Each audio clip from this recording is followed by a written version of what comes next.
Nessa noite, meus irmãos, eu gostaria de trazer a mensagem do Senhor para os irmãos, mas eu gostaria de dar uma palavra de incentivo acerca de algo, uma experiência. Ela não é centralidade, mas é uma experiência que pode, talvez, trazer algo positivo ao coração dos irmãos. Nesses 3 anos que eu estou à frente da PIB Taboado, quando cheguei lá, eu fui visitando cada família e conhecendo cada pessoa, né? Eu não conhecia exatamente ninguém. Eu fui para uma igreja onde não conhecia ninguém. Foi assim com o senhor também, né? Pensa em ir para um lugar e você tem cultura diferente, forma de agir diferente, um local quente, vivi no frio, talvez vocês vieram do calor para o frio, e aí é uma forma de pensar diferente, uma igreja com a ideia, forma de culto, estrutura diferente, aí você tenta se adaptar, conhecer, e o que você faz é visitar cada família. E eu me recordo acerca de uma família que foi falado, pastor, família tal, a pessoa tem muitos filhos, e essa família, determinadas pessoas vão e voltam para a igreja sempre, não tem nenhum apego. E se o senhor ficar continuando investindo nessa família, o senhor vai gastar energia, né? Porque não adianta, desde que estamos aqui, já vimos isso acontecendo. Vem, você faz culto no lar, você prega, chora, volta para a igreja, sai. E não que seja membro da igreja, mas é uma situação de uma pessoa que sempre vai e volta, né? É o crente ioiô que falam, né? E aí continuamos a fazer o trabalho, pregar o evangelho, acreditar. Começamos com o livro de Efésios, pregação expositiva em cima de Efésios, porque eu ouvi de certa pessoa falando, fulano de tal me irritou e eu bateria nele sem medo de perder minha salvação. Eu me preocupei com o que a igreja tinha de teologia. Porque falando sobre perder salvação, eu falei, então temos que pegar Efésios, pela graça sois salvos, vem de Deus, não vem de vós para que ninguém se glorie, salvação vem de Deus, então não se perde. Então começamos com Efésios, e num dos primeiros cultos, assim, até Efésios 2 ali, acho que exatamente Efésios 2, foi a primeira conversão. Porque anunciando a mensagem do Senhor, pregando, acreditando no que nós estamos fazendo, veio a primeira senhora, e falou, pastor, o que o senhor falou nessa noite foi exatamente o que estavam falando na minha casa. E diante disso, eu quero me arrepender dos meus pecados. Frequentava, vez ou outra, a igreja, foi a primeira conversão na igreja. Foi também o meu primeiro batismo, porque eu fiz questão que ela fosse a primeira. Mãe dessa pessoa do qual falaram que os filhos não tinham muita firmeza, a mãe.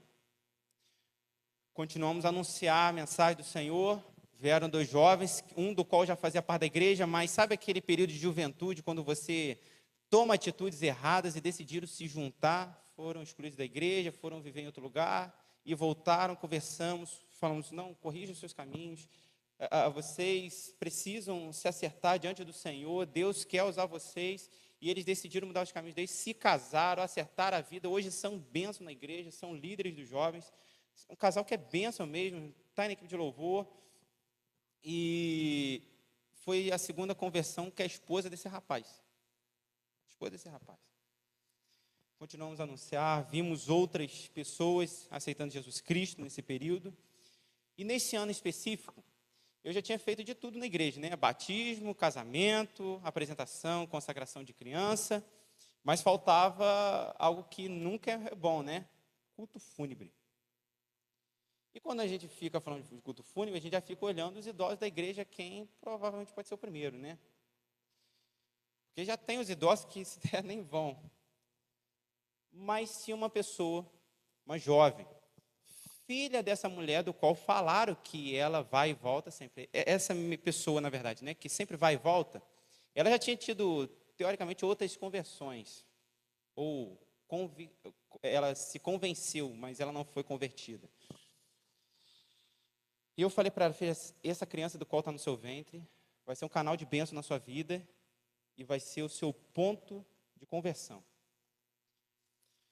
Eu disse isso acreditando com todo o meu coração, porque foi assim com minha família. Vocês conheceram meus pais, meu pai cresceu em igreja, minha mãe cresceu no meio católico, e eu nasci, e foi o passo para os meus pais se arrependerem dos seus pecados, e até então estão nos caminhos do Senhor. Eu falei isso com toda a convicção, meus irmãos, com fé mesmo, orando no Senhor, que essa criança do qual ela está grávida, atitudes erradas que eu falei com ela para não fazer, Ficou até chateada em falar com o pastor vários meses, porque eu falei, ó, você vai para o caminho errado, vai se arrepender. E depois ela viu que ela estava errada mesmo. E eu falei, essa criança ainda vai ser bênção na sua vida. Esteve grávida, a criança nasceu. A criança nasceu cheio de debilidades físicas. Não tinha condições de vida. A criança faleceu. Foi o primeiro culto fúnebre. Doído. Porque você realizar um culto fúnebre de gratidão ao Senhor pela vida de um idoso, é normal, né? Não que esperamos que venhamos a falecer, mas se espera que a pessoa, quando chega à idade, uma hora ela vá para a glória eterna. Mas de um neném, pequenininho, humildinho, porque foi diagnosticado ainda no ventre que seria uma criança com um nanismo. Minúscula criança.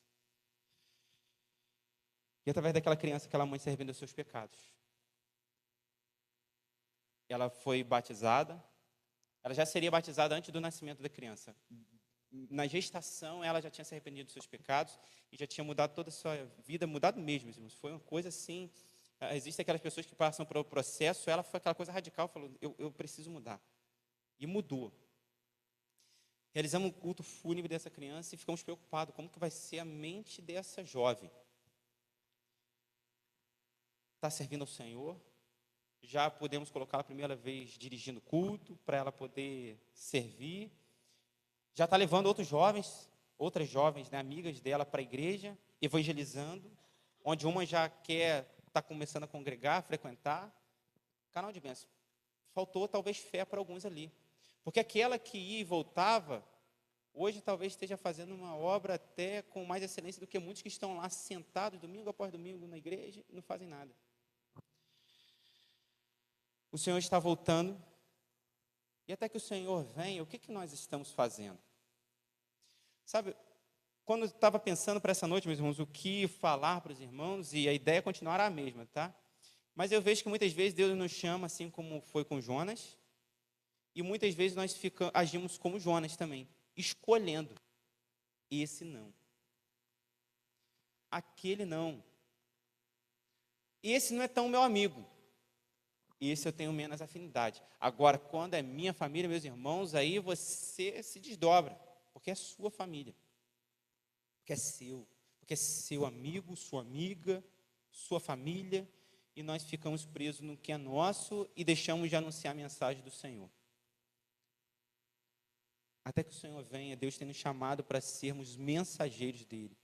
Ide por todo mundo e pregar o evangelho a toda criatura. O Senhor estará com vocês. É a promessa que Ele estará conosco, meus irmãos. Então, o que nos tem faltado para avançar? Eu tenho todo domingo pela manhã levado a mensagem do Senhor à igreja sobre juízes, pastor.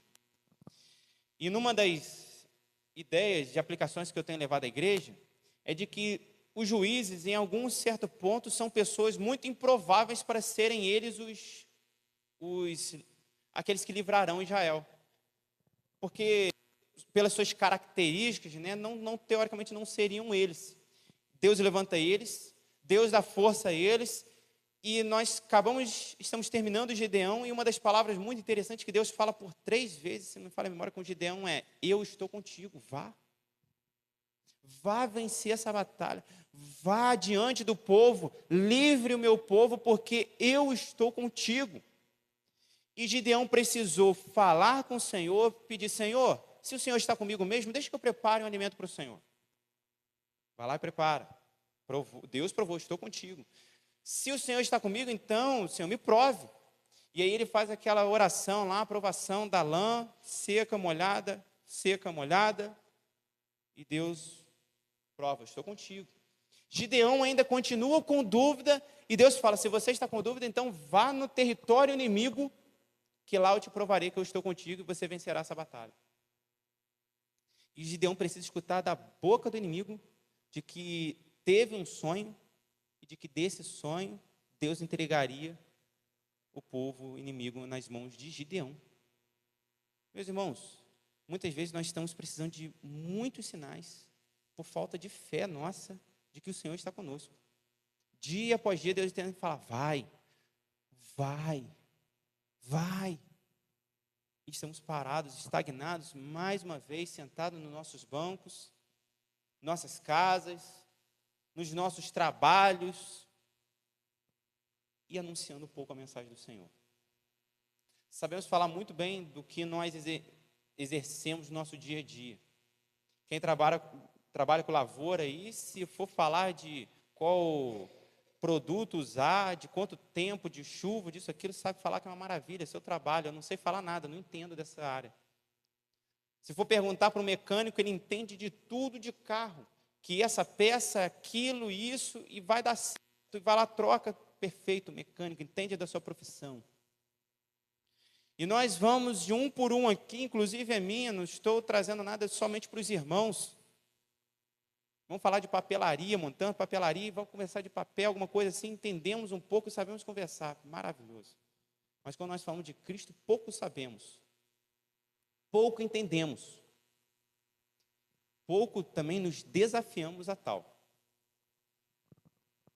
Porque quando chegamos nos nossos lares, ou acordamos pela manhã, nossa prioridade talvez nem sempre seja orar, ler a Bíblia e falar com o Senhor, terminar nosso dia, ler a Bíblia, orar e falar com o Senhor. São as nossas tarefas, os nossos compromissos, e vamos para mais um dia, e seguimos, e seguimos, e seguimos, e nada muda. E percebe que quando eu falei com os irmãos ontem, sobre a mensagem que, para os que estão sendo destruídos, é loucura, mas para os que estão sendo salvos é poder. Percebe que a mensagem continua sendo a mesma, o problema é quem a recebe? A mensagem continua sendo a mesma, o problema é quem recebe. E muitas vezes, meus irmãos, nós estamos ouvindo domingo após domingo, quarta após quarta, não sei se aqui é quarta-feira mesmo, mas no culto de oração, nós estamos sendo desafiados e nós continuamos estagnados, porque, me perdoem, irmãos, aqui eu quero enxergar os irmãos ao extremo, porque os irmãos não vão me ver de novo, não por esse motivo. Nós continuamos estagnados porque nada muda em nós estamos sendo o problema. Porque Deus já prometeu, eu estarei com vocês. Eu estarei com vocês até os fins dos tempos. Sempre. Os irmãos conseguem imaginar o que se chama para sempre? Já pararam para tentar imaginar o que se chama para sempre? Um casamento fazemos juras de amor, né? Te amarei para sempre. No outro dia está odiando, mas te amarei para sempre. E aí falamos para sempre sem noção alguma do que realmente representa eternidade. Temos pouquíssima noção. Sabe por quê? Se falamos de viver 80 anos, já estamos falando de viver muito. E eternidade não é 80 anos, é eterno. Não tem fim. E quando nós falamos da vida eterna, maravilhoso vivermos eternamente, eu quero isso para a minha vida, mas já pararam também para pensar o que é o sofrimento de uma morte eterna? Porque é maravilhoso eu pensar, e os louvores que nós entoamos durante esses dias, e proclamarmos como louvor, como foi dito hoje pela manhã, não haverá mais choro, não haverá mais lágrimas, não haverá mais doença. Maravilhoso, Senhor, pensar nessa eternidade para mim, para minha família. Mas isso aí é para mim, essa mensagem é para mim também, tá, mesmo? Mas o meu vizinho indo para o inferno, sofrendo a morte eterna, e nós não damos um mínimo exemplo, não falamos nada, não anunciamos nada, porque não é meu compromisso, assim, na minha família. E estamos agindo muitas vezes como Jonas, não pegando o barco e fugindo, mas entrando dentro das nossas casas e nos escondendo. E cuidado que Deus está vendo. Deus continua a ver como nós estamos agindo. E não podemos continuar da mesma forma que estávamos antes. Esse desafio que os jovens têm gerado a todos nós, inclusive a mim, meus irmãos, eu saio daqui com o coração contrito, porque preciso agir diferente com a igreja. Temos tentado isso mesmo. Vamos, irmãos, não podemos parar. Não podemos nos acomodar. Para quem gosta de anime, tem um anime que eu assistia quando era criança, Naruto, tem um personagem chamado Rock Lee, que ele dava tapa na cara, vamos embora. Força.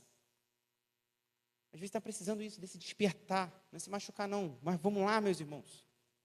Acorda. Vamos acordar, meus irmãos. Vamos despertar para esse desafio que o Senhor tem nos dado. E para encerrar essa noite, essa série de mensagens que tenho trazido dos irmãos, até que o Senhor venha, nós falamos o que nós estamos buscando. Muitas vezes há pessoas que estão buscando sabedoria, somente sabedoria. E sabedoria baseada aos homens. Pessoas que estão buscando coisas sobrenaturais, que também são frutos, muitas vezes, de corações pecaminosos dos homens. Nós falamos também, hoje pela manhã, sobre quem nós estamos buscando. E aí nós olhamos não para o Senhor, mas olhamos para líderes humanos.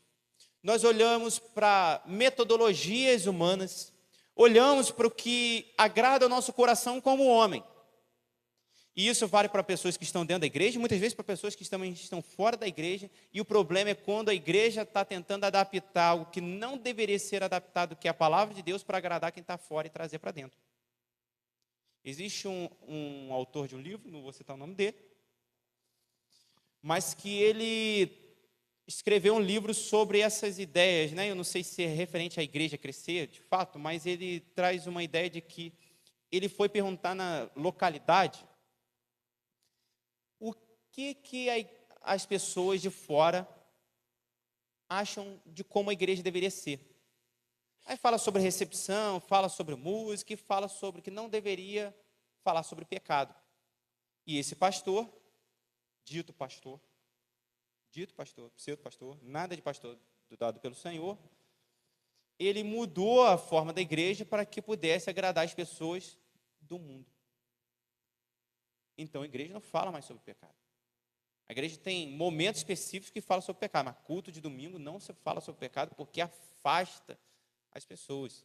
Então a igreja está assim, ó, lotada.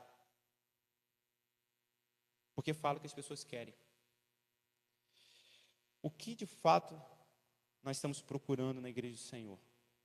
E para encerrar nessa série de mensagens, nós vamos falar sobre para onde então nós estamos olhando.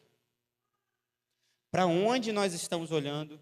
E o meu convite aos irmãos é que abram suas Bíblias em Colossenses, capítulo 3. Nós falaremos do versículo 1 ao 11.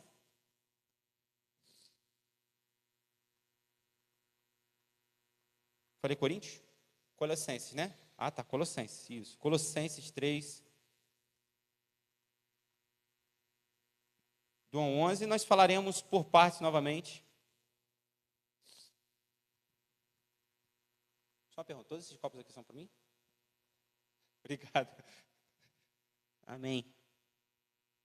Beber água, não vou ter problema nenhum de água.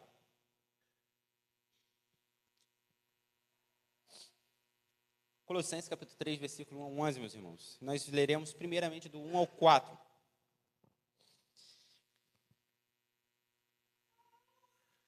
Uma vez que vocês ressuscitaram para uma nova vida com Cristo, mantenham os olhos fixos nas realidades do alto, onde Cristo está sentado no lugar de honra, à direita de Deus. Pense nas coisas do alto e não nas coisas da terra, pois vocês morreram para essa vida e agora sua verdadeira vida está escondida com Cristo em Deus. E quando Cristo, que é a sua vida, for revelado ao mundo inteiro, vocês participarão de sua glória. Para onde nós estamos olhando, meus irmãos? Essa mensagem é escrita para a igreja que se faz presente em Colosso. Quero contextualizar os irmãos brevemente. A igreja de Colosso era uma igreja de um local que tinha muito potencial, mas ela sofreu de um problema da localidade, muito terremoto. E ninguém quer viver em lugar que pode colocar suas coisas em risco, né? Sua vida em risco. Então, um lugar próspero, terra próspera. Eles eram uma cidade que tinha muito poderio em lã, mas havia esse problema grave que era terremoto. Então as pessoas começaram a fugir dessa cidade e começaram a se direcionar para outras cidades ao redor. Duas em específico, Hierápolis e Laodiceia. Uma cidade que ela era muito boa, a primeira, Hierápolis, muito boa em tratamentos de saúde. Alguns até apontam com águas termais. E tinha também Laodiceia, porque era uma cidade dada normalmente aos ricos, os poderosos, os banqueiros. E sobrou no meio ali a cidade de Colosso. Uma cidade que era repleta de pessoas com culturas também diferentes, práticas diferentes, e que certamente isso também interferiu na forma das pessoas pensarem dentro da igreja. Paulo não foi o fundador dessa igreja. Paulo estava preso quando escreveu essas epístolas, porque chegou aos seus ouvidos os problemas que estavam tendo dentro da igreja. E haviam muitos problemas que estavam levando a igreja a agir de forma errada, onde Cristo não era mais o centro da igreja, mas sim práticas no meio da igreja. E nós vemos ali Paulo então escrevendo o livro que, particularmente, o que eu mais gosto, porque ele fala sobre a supremacia de Cristo, a centralidade de Cristo. É o livro que eu mais gosto porque ele fala muito pouco do homem, mas fala da centralidade total de Cristo. E o capítulo 1 é um espetáculo, porque ele trata exatamente sobre Cristo ser a centralidade de todas as coisas. Tudo que existe é por causa de Cristo, inclusive a igreja do Senhor. Cristo é a cabeça da igreja. Cristo é quem comanda a igreja. Não existe nada se não for por meio de Cristo. Você que está aqui nessa noite, eu gostaria de afirmar com toda tranquilidade: nós existimos e nós temos esperança de vida ainda porque Cristo se entregou por nós. Cristo é o centro da nossa vida. Cristo é o centro de todas as coisas. Antes de haver luz, já havia cruz. Antes de haver a criação do homem, já havia um propósito de Deus em salvar essa humanidade que se perderia. Um Deus amoroso, que entrega o seu Filho para viver e morrer por nós. Que coisa maravilhosa. É uma igreja que, através dessa carta, meus irmãos, então nos traz uma esperança muito clara sobre salvação. Porque é um Cristo todo-poderoso que venceu a morte. Só que mesmo que tenha essa linda mensagem, meus irmãos, há um problema dentro da igreja que precisa ser corrigido. Há um problema dentro de nós que precisa ser corrigido. E o capítulo 2, ele vem direto citar esses problemas que estavam havendo dentro da igreja de Colosso. Talvez não seja dos irmãos, como igreja, mas talvez seja um problema seu de forma individual. Nós vemos no capítulo 2 citação de problemas em que pessoas buscavam muitas filosofias e ensinos humanos. Falamos isso ontem. Um alto teor de conhecimento sobre as coisas, e é excelente conhecimento, mas quando o conhecimento começa a ultrapassar e fugir das coisas de Deus, está errado. Igreja não é ONG, igreja não é campo de ensino, podemos realizar todos os tipos de cursos aqui, mas o mais importante tem que ser a mensagem do Senhor, meus irmãos. Se a igreja começa a priorizar, por exemplo, cursos de como você administrar o seu dinheiro, mais do que a palavra de Deus, essa igreja está errada. Pode ter curso de como administrar a igreja? O dinheiro? Pode. É a centralidade da igreja? Não. Pode ter.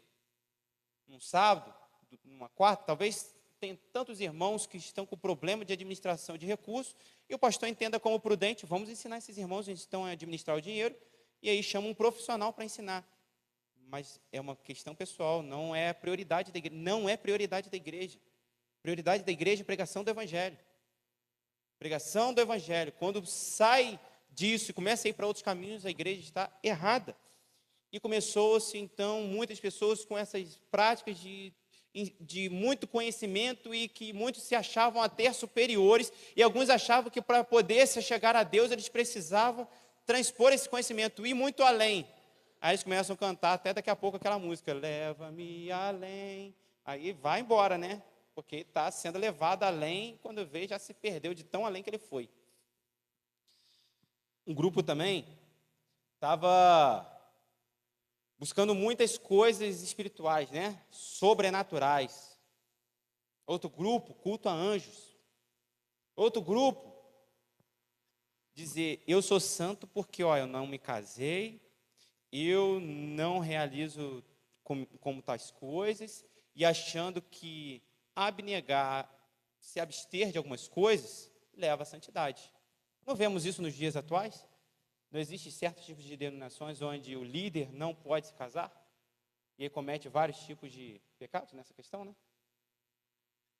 Porque acha que por ele se abster, então ele vai ser santo. Paulo fala sobre isso e fala, bom é que se fosse solteiro, para que pudesse se dedicar mais à obra, mas ele não fala que isso é um critério. Bom é, porque a partir do momento que se casa, tem outras preocupações, não é somente o ministério, tem a esposa. Quando se tem filhos, através do casamento, passa-se a ter a preocupação do casamento e com os filhos. E aí começa a dividir a atenção, porque a família é algo importantíssimo que Deus dá. Bom é se pudesse, mas se não pode, então case. Mas não como critério. E ali trata como se, Colossenses ali, os santos são aqueles que se abstêm dessas coisas. Cuidado. Porque ideias humanas, muitas vezes, têm afastado pessoas a estar conosco. E eu vou usar como exemplo aqui mesmo, não que eu defenda isso, eu quero ilustrar isso aqui aos irmãos. Cachoeira de Macacu é quente. A localidade do qual nós estamos lá na igreja é uma localidade de pessoas simples.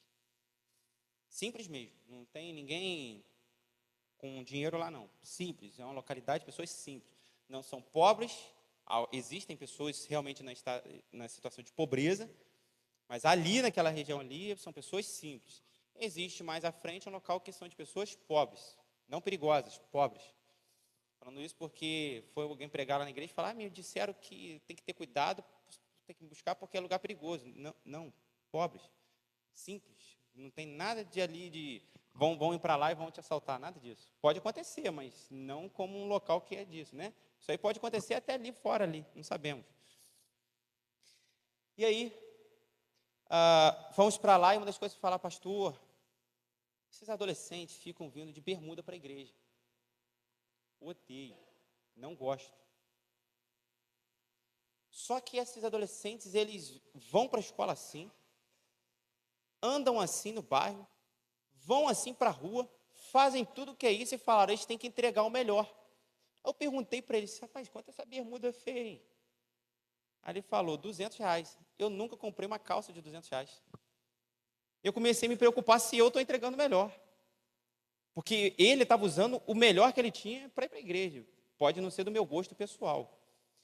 Só que aí com conversas, em vez de eu já proibir eles, eu comecei a conversar com eles de pouco a pouco. E hoje, quando vocês vão ver eles, na sua grande maioria, eles estão de calça, blusinha, polo. Estão numa vestimenta que nós consideramos talvez o ideal. Né? Mas imagine se eu já chegasse, na primeira semana, como queriam que eu já chegasse batendo todo mundo, né? Pode parar com isso, vai para a igreja assim, dessa forma. E se ele não quisesse mais falar, poxa, sem prender assim, ando assim a minha vida toda, e agora estão me proibindo de andar como eu costumo. Eu fico imaginando o pastor Irlane, né?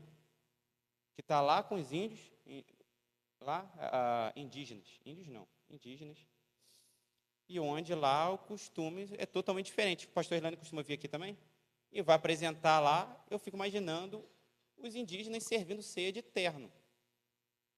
Não acontece, né? E isso foi uma das coisas que eu vi, pastor, só pode servir ceia quem é diácono. E eu perguntei, onde está isso na Bíblia? Não souberam me responder. E a pessoa que falou isso, ela não era diácono.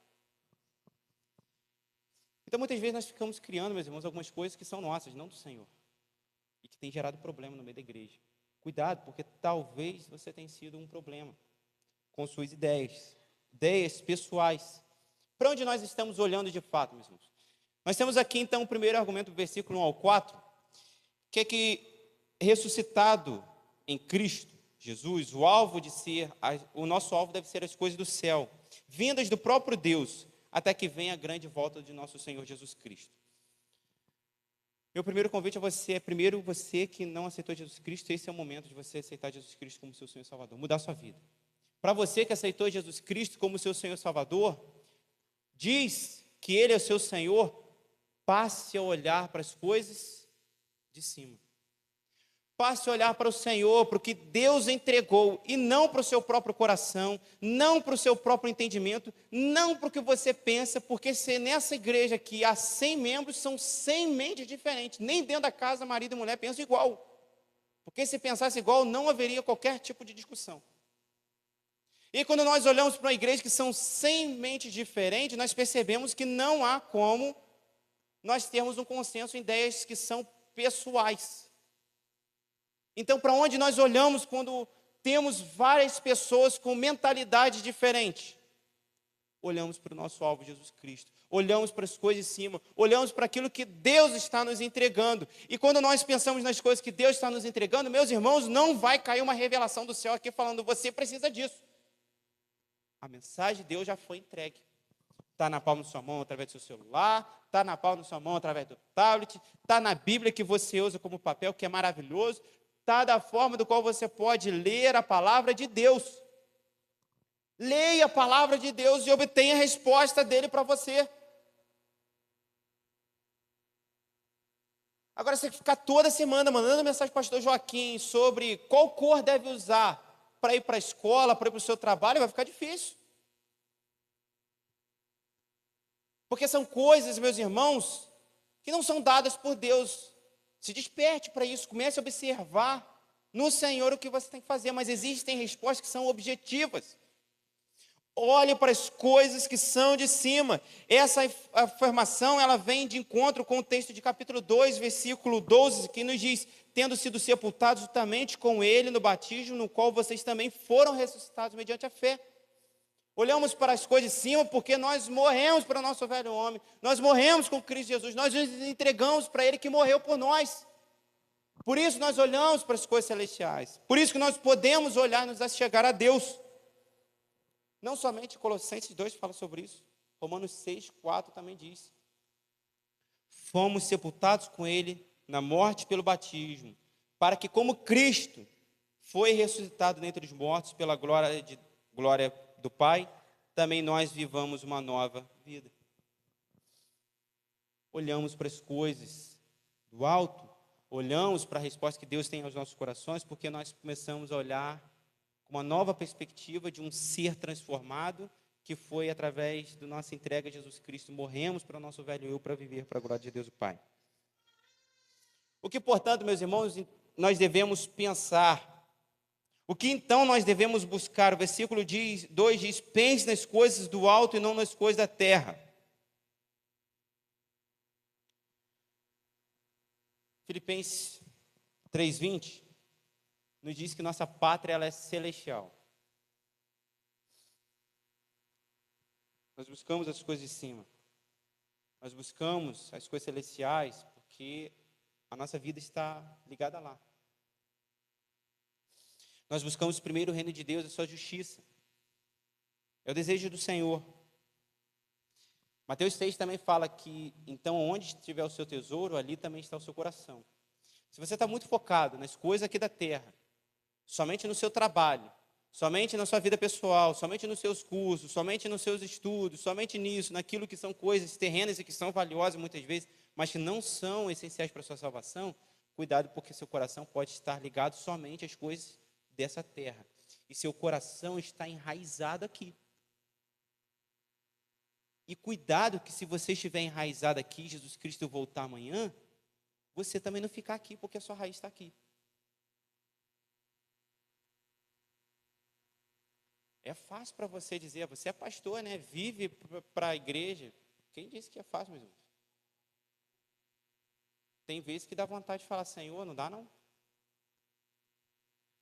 Difícil. Povo difícil.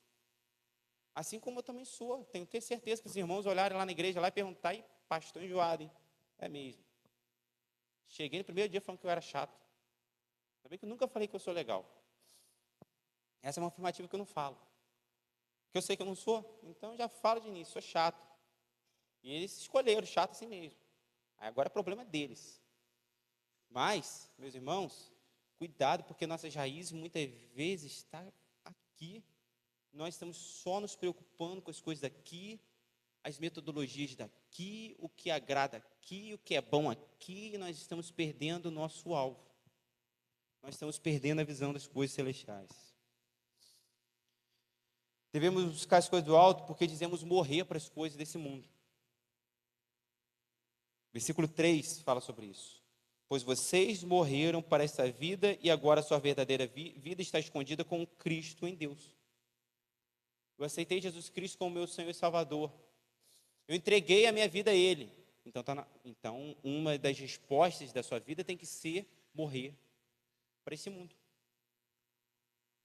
Os desejos pecaminosos, as práticas pecaminosas.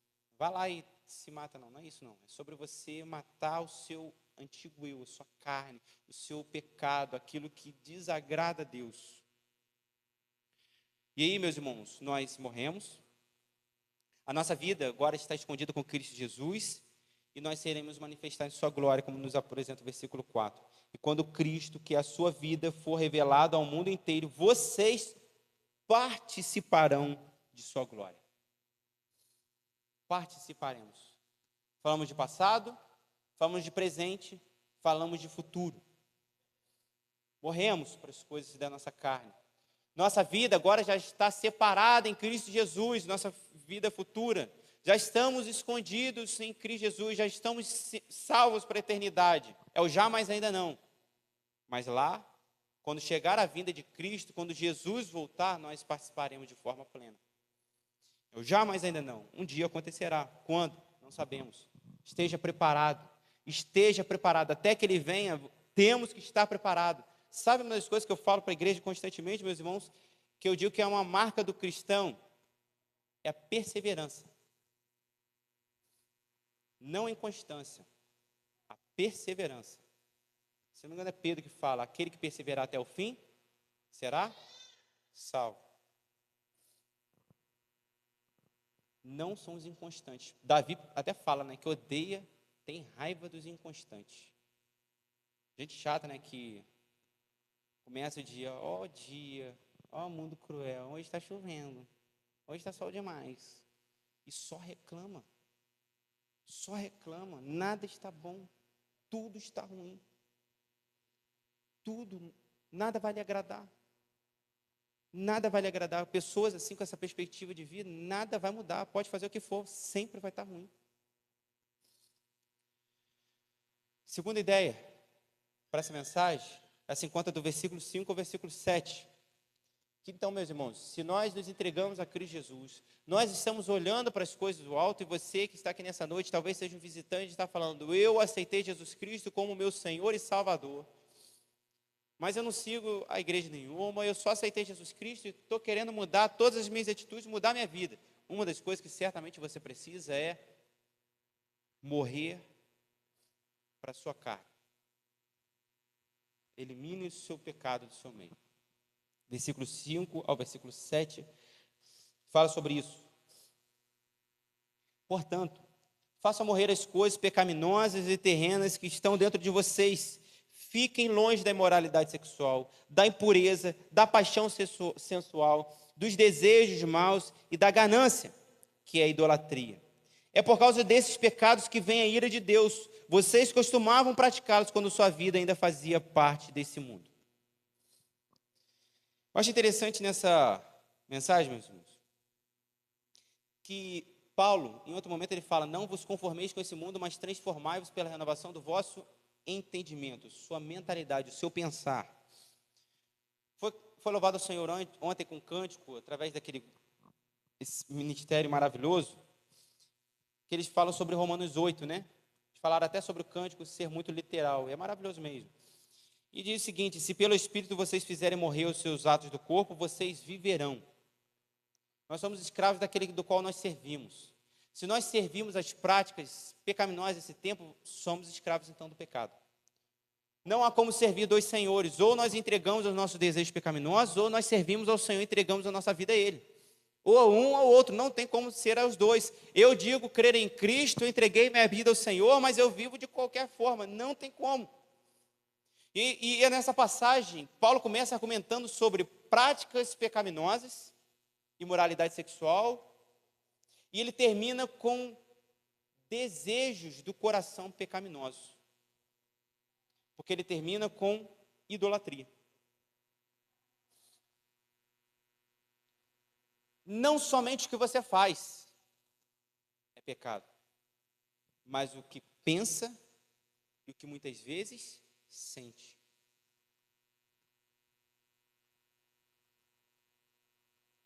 Não é o que entra que é ruim, né? Mas o que sai. Muitas vezes o nosso pecado está no que eu faço, no que eu falo, mas muitas vezes nosso falar é bonitinho, o agir também é legalzinho, mas o seu pensar é ruinzinho. Está agindo bem, falando bem, mas na sua mentezinha você está doido para esganar o seu irmãozinho do lado. Só não faz porque senão vai preso. Nem é por salvação muitas vezes não, é porque não perde salvação. Mas não faz por sei lá qual motivo, mas sua mentezinha está maquinando mal o tempo todo. E muitas vezes, quantas vezes também o nosso coração não está assim? Cheio de rancor, cheio de raiva, cheio de ira, falta de perdão. Então começa com pecados levados à prostituição, desejos pecaminosos, desejos carnais, e essa referência com desejos carnais é muito interessante porque nós somos tratados como a noiva de Cristo, e quando nós pecamos, a ideia é de corromper, se prostituir, a noiva de Cristo. Então por isso que nós não podemos ficar vivendo no pecado. A igreja de Cristo, ela deve ser pura. Então desejos e práticas pecaminosas, pensamentos pecaminosos, desejos do coração pecaminosos. Deve-se largar disso. Porque o que eu faço, o que eu penso, o que eu sinto de pecado, traz a ira de Deus. Deus não gosta de pecado. Deus não gosta de pecado. Não ache que você cometendo pecado está tudo bem. Não está. Está muito mal. Deus não gosta de pecado. Moisés aguentou um povo chato durante muito tempo. E quando decidiu se irritar e bater na pedra, não vai entrar mais na terra prometida não, hein? Agiu bem por vários momentos. Mas quando Deus falou, encoste na pedra, ele decidiu bater porque estava com raiva do povo chato mesmo, não vai entrar na terra prometida não. Pecado. Não é nem pecadinho, nem pecadão não, tá? Pecado somente, só para ilustrar aqui. Porque às vezes fala, pecadinho tão simplesinho, né? O que tem de mais encostar ou bater na pedra? Desobediência. A água sairia se encostasse, se batesse, se socasse, porque ali era para sair água, mas Deus falou, encoste na pedra. Ele decidiu espancar a pedra. Pecado não é sobre ser pequeno ou grande, é sobre desobedecer, sobre isso.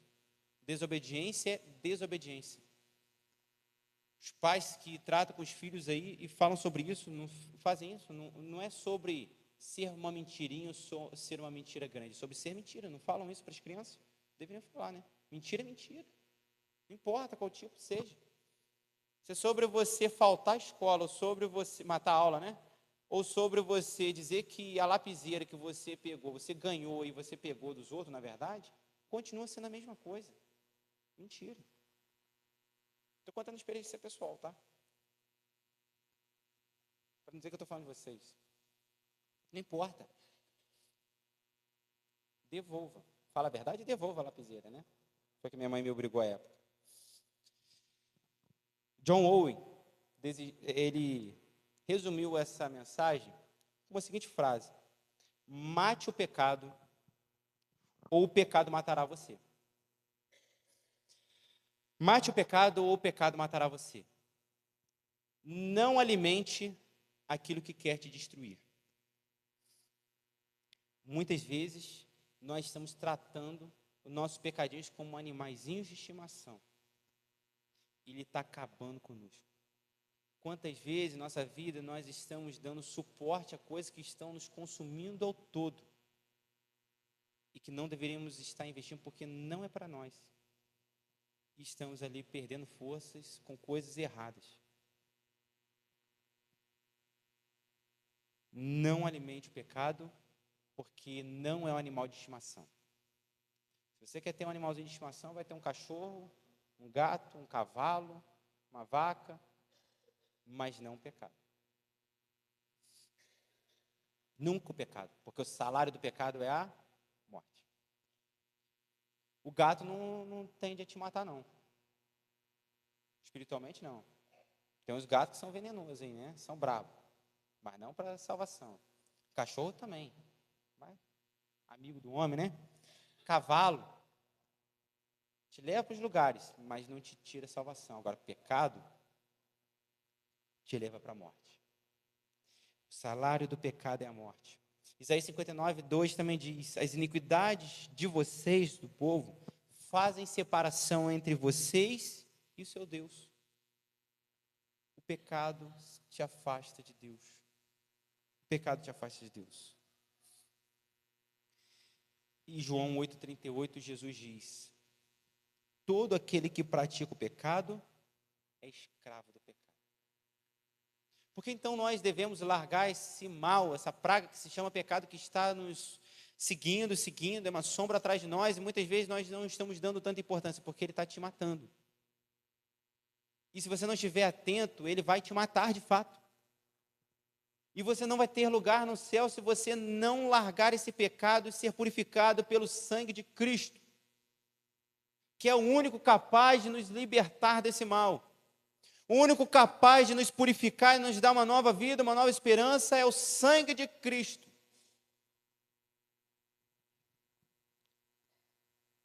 E aí vem um texto que eu acho fabuloso. Tantos outros, né? 1 João capítulo 1, versículo 9. Vou devagar para que vocês possam aí colocar. Diz que se nós confessarmos os nossos pecados, Ele, o Senhor, é fiel e justo para perdoar o nosso pecado e nos purificar de toda a injustiça. Muitas vezes, não, eu não tenho pecado, e João está falando sobre isso. Alguns afirmam não ter pecado, mentiroso, já está pecando, tem pecado sim. Somos concebidos em pecado, não há alguém que possa dizer, se não for Jesus Cristo, que não tem pecado. Temos pecado sim. E se você confessar, se nós confessarmos os nossos pecados, Ele é fiel e justo para nos perdoar e nos purificar de toda injustiça. Nos perdoar e nos dar algo que é valioso, que se chama nova identidade. Colossenses capítulo 3, versículo 8 ao versículo 10. Colossenses capítulo 3, versículo 8 ao 10, o texto continua dizendo o seguinte: mas agora é o momento de se livrarem da ira, da raiva, da maldade, da maledicência, da linguagem obscena. Não mintam uns aos outros, pois vocês se despiram da sua antiga natureza e de todas as suas práticas perversas. Revistam-se da nova natureza e sejam renovados à medida que aprendem a conhecer seu Criador e se tornam semelhantes a Ele. Mais uma vez, larguem os sentimentos ruins. Larguem aquilo que te afasta do Senhor. Agora é o momento, não é amanhã, é agora é o momento de se livrar de todos os sentimentos ruins, dessas sensações ruins, das práticas ruins que eram costume da velha natureza, e se revistam do novo. Se revistam da nova criatura.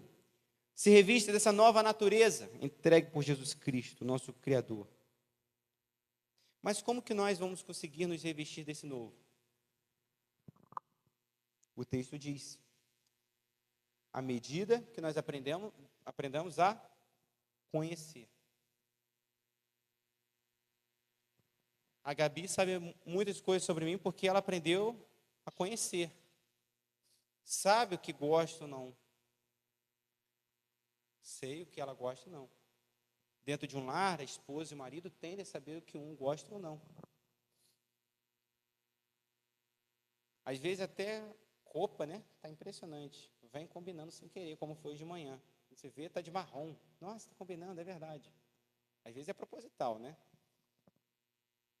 Aprendam a se comunicar. Aprendam a conhecer um ao outro e aprendam a lidar com o tempo um com o outro. Agora falamos sobre amar ao Senhor e pouco conhecemos. Pouco conhecemos. Quantas vezes vamos participar de gincanas bíblicas e fazem perguntas tão simples e não sabemos responder. Porque pouco conhecemos o nosso Deus. Estou aqui chegando a fazer gincana bíblica não, mas quantas vezes não conseguimos porque não sabemos nada, absolutamente nada do nosso Senhor. Nada. Nós vamos nos revestir de novo à medida que conhecer o Senhor. Se você conhecer pouco o Senhor, eu gostaria de te dizer que você vai continuar pecando, continuar errando, continuar falhando, porque você está conhecendo pouco o Senhor.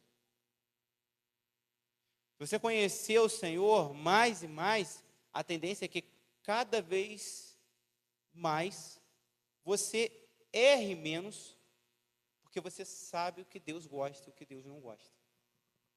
Não é assim no casamento? Para que eu vou fazer determinada coisa se minha esposa não gosta ou se meu marido não gosta? Assim é o Senhor. À medida do qual nós o conhecemos. Deixa a pergunta, o quanto você conhece então do Senhor? Falamos aí muito de QI, né, nos tempos atuais. Quanto eu tenho o seu QI ligado ao conhecimento do Senhor? Está sabendo a palavra de Deus? Está sabendo buscar o Senhor? Procure mais sobre Ele. E para encerrar, meus irmãos, a centralidade dessa nova vida e da igreja do Senhor, ela está exclusivamente ligada a Cristo. Até que o Senhor venha e até que passe a vinda do Senhor, eu gostaria de dizer que tudo continuará sendo baseado em Jesus Cristo. E o versículo 11, nós encerramos com esse versículo que diz: nessa nova vida, não importa se você é judeu ou gentio, se é circuncidado ou incircuncidado, se é inculto ou incivilizado, se é escravo ou livre, Cristo é tudo o que importa e Ele vive em todos. Nessa noite eu gostaria de dizer o seguinte: não importa se você é rico, poderoso, se você tem governo em suas mãos, se você é um empregado, se você é pobre de classe média, não importa se você é branco, pardo, negro, não importa a sua cor, não importa quem você seja, seu nome e seu sobrenome, importa que esse é o momento que Deus quer transformar a sua vida. Deus, em Cristo Jesus, uniu povos totalmente diferentes. Salvação não é somente para os judeus, é para os que creem. Salvação não está somente para os que fazem parte da Igreja Batista em Santa Cruz, é para os que creem. E os que creem se encontram presentes aqui, se encontram presentes na Igreja do Senhor, nas suas agências do reino. A salvação está em Cristo Jesus. Cristo é o que importa. Cristo é o que importa na sua vida? Cristo é o que importa na sua vida? Então, se marcarmos um evangelismo para a semana que vem, e conversaram sobre isso, né? Se Cristo é o que importa na sua vida, você estará disposto aí de fato? Ou vai se acovardar mais uma vez, por conta de vergonha, por conta de outras prioridades, por conta de compromissos que muitas vezes nem são essenciais? Se Cristo é o que importa para a salvação, nada além de Cristo. Faça a pergunta sobre a sua resposta à mensagem de Cristo. Não estamos falando sobre a ação dele sobre nós. Estou falando sobre a sua e a minha reação à mensagem dele, a resposta dele. Porque ele salvará aquele que crê. Ponto. Como nós reagiremos a partir dessa salvação, então? Cristo é o que importa. Ele é o que importa para a salvação. Se Ele é o que importa para a sua salvação, para a sua libertação, então o que faremos nós como igreja do Senhor até que Ele venha? Eu acredito que o pastor Joaquim tem muitos desafios à igreja, muitos sonhos. Nossa, pastor sonha muito, né? E o que nós faremos então? Continuaremos nós estagnados? Não que os irmãos estejam, talvez seja eu. Continuaremos nós estagnados? Continuaremos nós a não anunciar essa mensagem? Continuaremos nós a não acreditar? Continuaremos a nós somente participar dos cultos e achar que isso é suficiente? Estou fazendo a minha parte. Continuaremos nós a ficar tão satisfeitos com um pouco do que nós estamos fazendo? Acham mesmo, meus irmãos, que o que nós fazemos é suficiente? Nem se nós entregássemos 24 horas do nosso dia, não compensaria o que Cristo fez por nós. E isso aqui não é para comprar salvação, não. A ponto que mesmo que se fizéssemos as 24 horas, não seria suficiente. E muitas vezes nós entregamos tão pouco. Entregamos 2 horas de culto e achamos que é uma maravilha. E eu gostaria de você dizer, se você tem agido assim, é pouco. Muito pouco. Tenho certeza que Deus espera mais de você. Tenho certeza que Deus espera mais de mim. O Senhor Jesus Cristo está voltando. O que faremos nós então? Espero que semana que vem, a partir da semana que vem, os irmãos estejam com seus corações em chamas e falando, eu quero fazer diferente. Eu quero fazer diferente, eu quero ser diferente, eu não vou agir como eu agia antes. Eu estou motivado, pastor, vamos evangelizar, vamos avançar, vamos pregar. Vamos encher essa igreja de crianças, vamos encher essa criança de jovens, e não somente por encher, mas por ver vidas transformadas, meus irmãos. Este é o seu desafio para a sua vida, para a minha também. Vamos falar com o Senhor. Pai, muito obrigado, Senhor, por esses 2 dias que eu pude estar com esses irmãos que são bênção nessa localidade. Uma igreja com bom testemunho, uma igreja, Senhor, que estuda a sua palavra, ama a sua palavra. Tem um pastor que é servo, Senhor.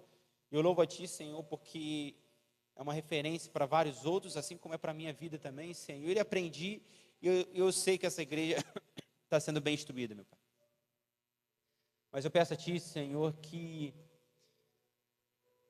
trate corações, meu Pai, nessa noite.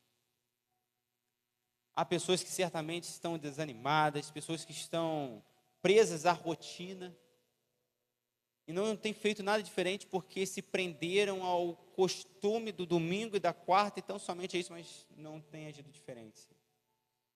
Os jovens trouxeram uma ideia maravilhosa, meu Pai, de evangelismo, de convidar pessoas da localidade, de ter aqui dentro dessa igreja, Senhor, vários visitantes, e eu espero, Senhor, que tenha sido assim, que tenha alegrado o coração dos jovens, mas mesmo que talvez, Senhor, não tenha vindo qualquer tipo de visitante, meu Pai, que eles esperassem, que ainda assim, Senhor, essa mensagem tenha trazido confronto ao coração dos irmãos que estão aqui presentes, para que nós continuemos a perseverar, continuemos a avançar, nós venhamos a buscar as coisas certas, meu Pai, na igreja. Nós venhamos, Senhor, olhar para as coisas certas, para a pessoa certa dentro da igreja, e nós venhamos olhar, Senhor, para o lugar certo.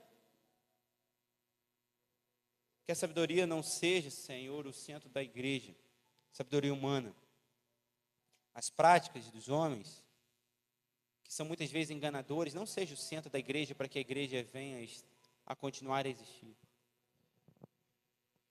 Que ser presos a homens, meu Pai, deste tempo, homens nós, servos teus, meu Pai, não seja, Senhor, o motivo para eu estar vindo à igreja, vindo te servir, Senhor. E que não venha estar preso às coisas dessa terra, Senhor.